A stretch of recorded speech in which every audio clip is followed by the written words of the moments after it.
This is the evolution of every mythic god boss that has been playable in Fortnite, as we take a look at all of them. What was good, what was bad, and ultimately decide at the end of the video which mythic god boss was the best. Starting with the incredible Thanos, introduced back in 2018, my mind was blown when they told us that we would actually be able to become him, and it did not disappoint. Fun fact, Marvel actually came to Fortnite and suggested the idea themselves. Thanos was incredibly powerful and brought to the game the very first mythic item that would turn you into Thanos himself with multiple different abilities. He was first playable in the Infinity Gauntlet LTM that was actually only available for 1 week, believe it or not. As a mythic gauntlet would randomly fly into the map, and whoever collected it first would become Thanos until he got defeated, but then another person could try and become him. Thanos would have 200 shield and 800 health, and every time you took out a player, your shield would be regenerated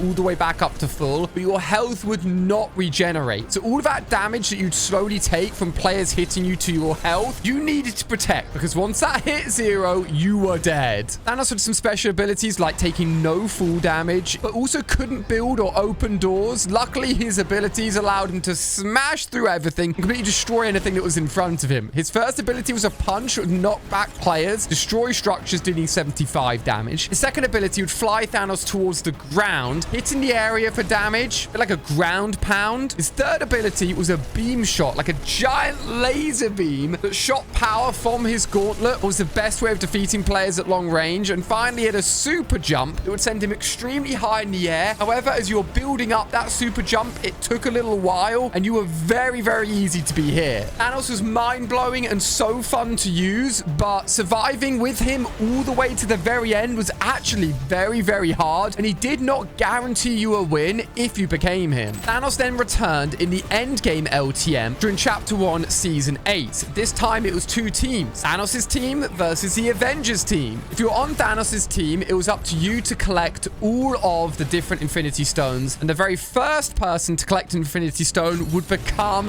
Thanos, with him gaining more powers and more abilities with more of the stones that his team collected. This time, Thanos had 1,000 health and 1,000 shield, so it was even stronger. Once you collected the Space Stone, your ground pound did a load more damage. The Time Stone, the punch did more knockback and more damage. The Soul Stone would gain shield when eliminating opponents, which is super important. The Power Stone made his laser beam do 6 times damage, absolutely melting players. The Reality Stone doubled your health and shield, and the Mind Stone increased both the movement speed and jump height, making for the most strong version of Thanos we'd ever seen, which is probably why he's restricted to this mode. Dr. Doom was next. We had to wait 5 more chapters to get a chance to become another mythic boss, and it did not disappoint. Being super rare, 5% chance of the loot island in endgame being a Dr. Doom island. It meant people didn't even think this was real for a few days because it was so hard to find. If you were the person to capture the Cauldron of Power, you'd become Doom with 500 health, 500 shield, and you'd regain 200 shield with every elimination with 5 different abilities. Dr. Doom was so strong. The Arcane Barrage would fire arcane projectiles in bursts, dealing tons of damage to both players and builds as well. The Scorch Beam, a little bit like Thanos, would send out a beam, dealing damage over time. Your energy bar would get depleted, so you have to wait for that to be restored before using it again. The Mystical Giga Bomb throws a giant bomb that dealt a load of damage and destroyed builds. The Leap sent you 33 meters in the air, and you could also hover using your laser ability or any attacks to actually float and shoot from above. And the Foot Dive had you leaping back towards the ground, dealing 70 damage if you managed to actually land on a player. Doom had unlimited stamina, which meant he could run and move really fast. He would hover over water instead of swimming, but he couldn't build or use emotes. Unlike Thanos, where you could become him really early in the game, and then it was actually quite hard to last all the way to the end. Because you become Dr. Doom in the end game, I found found it was almost a guaranteed win if you became Dr. Doom, which is why he was so rare to find, but an incredible mythic boss. The good thing is, if you weren't lucky enough to find him in Battle Royale, similar to the Thanos Endgame LTM, they introduced the Day of Doom LTM, where it was a lot easier to become Dr. Doom, and the first person to collect the artifact on Doom's team would become him, having the exact same abilities, health, and everything else as he would in the Battle Royale mode. You would get targeted by every one of the Avenger players if you were Dr. Doom, so you would not last very long, and definitely didn't guarantee you the win, but did give players a far easier chance to become Dr. Doom and use his incredible abilities. Godzilla, introduced in Chapter 6, the most recent mythic boss, is the biggest boss we have ever been able to actually transform into and come onto the map to take enemy players down. Godzilla is massive and his abilities are incredible as well. Between 3 minutes and 3 minutes 45 seconds into a game, there are 7 spawn locations you can see on screen here where a Godzilla portal will come on the map. When first added, there was only a 20% chance that Godzilla would actually become a portal on the map, so a 1 in 5 chance, a lot better than Dr. Doom, and you didn't have to wait all the way to the end of the game. And the first player into that portal become Godzilla. They decided that 20% was too low and made it 40% literally just a day later, so it was a far easier chance of actually becoming and experience the Godzilla mythic boss. As he walks around, he absolutely destroys everything. You don't even need to swing an attack. His feet will demolish any building or any structure it touches. I've even accidentally stepped on and killed players just from walking around. And fun fact, at the very beginning of a game, there's a 25% chance you'll see a Kong animation playing. Kong will come onto the map, drop a load of Monarch supply drops, and then jump through a portal and disappear. If that Kong animation plays in your game, it is guaranteed that Godzilla portal will appear in your game. Fun fact. So look out for that at the beginning of the game to see. And Godzilla's 3 abilities, you can see in the bottom right corner of the screen, start with Roar. It reveals enemy players around you, but only for a very brief moment. But it's basically a scanning device. No one can hide from you. His mighty stomp attack will literally ground pound with one of his feet, dealing 120 damage to players in the area and has a